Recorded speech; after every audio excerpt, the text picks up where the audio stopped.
চা কিন্তু সবার কম বেশি খাওয়া হয়ে থাকে, কিন্তু রসগোল্লার চা হয়তো আগে কখনো খেয়ে দেখা হয়নি। সারাদিনের ক্লান্তি দূর করতে একটু ভিন্ন রকম কিছু যদি নিজেকে খাওয়াতে চান, এই চা একবার ট্রাই করে দেখবেন। আশা করি ক্লান্ত মনটা একদম ভালো হয়ে যেতে পারে এক চুমুক চা খেলে। প্রথমে 1.5 কাপ পরিমাণ পানি নিয়ে নিচ্ছি। পানিটা এবার খুব ভালো মতো বলক তুলে জাল করতে হবে। ছুটির দিনে আপনার প্রিয় মানুষের জন্য একবার হলেও এই চা বানিয়ে খাওয়াবেন, দেখবেন বেশ অবাক হবে আর আপনার প্রশংসা করবে।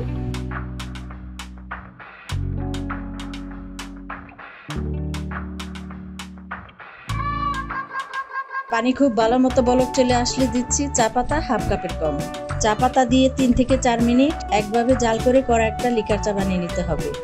চা পাতা দেওয়ার পর যত বেশি কড়া করে জাল করবেন, চায়ের রং ঠিক ততটাই সুন্দর রং হয়ে আসবে। সারাদিনে 1 কাপ চা না খেলে যাদের চলেই না, তারা একবার হলেও ভিন্ন রকম এই চা বাসায় ট্রাই করতে পারে। যাদের পরিবারে নতুন জামাই আছে, তারা তো অবশ্যই নতুন জামাইকে এই চা একবার বানিয়ে খাওয়াবেন, দেখবেন তিনি এমন চা খেয়ে বেশ অবাক হবেন।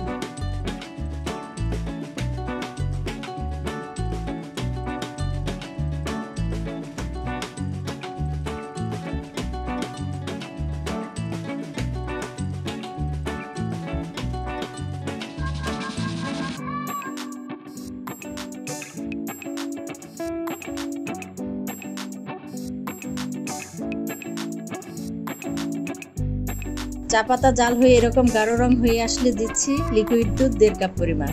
লিকুইড দুধ দেওয়ার পর দেখবেন চায়ের রং খুব সুন্দর হতে থাকবে, দেখেই অনেক ভালো লাগবে এই সময়টাতে।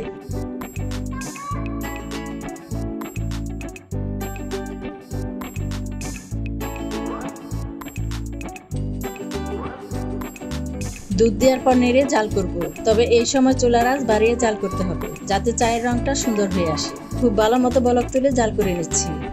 এই রসগোল্লার চা বানানোর ক্ষেত্রে একটা বিষয় খেয়াল রাখবেন, রসগোল্লা যদি ফ্রিজে থাকে তাহলে 1 ঘন্টা আগে বের করে নরমাল করে নিতে হবে। আর অবশ্যই মিষ্টিটা নরম তুলতুলে হতে হবে, বাসি মিষ্টি আর শক্ত মিষ্টি দিয়ে খেতে একদম ভালো লাগবে না।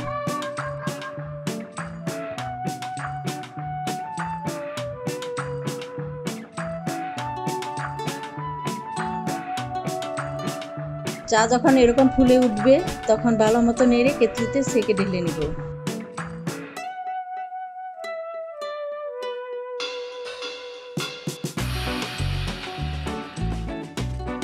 কেটলিতে ঢেলে নিচ্ছি।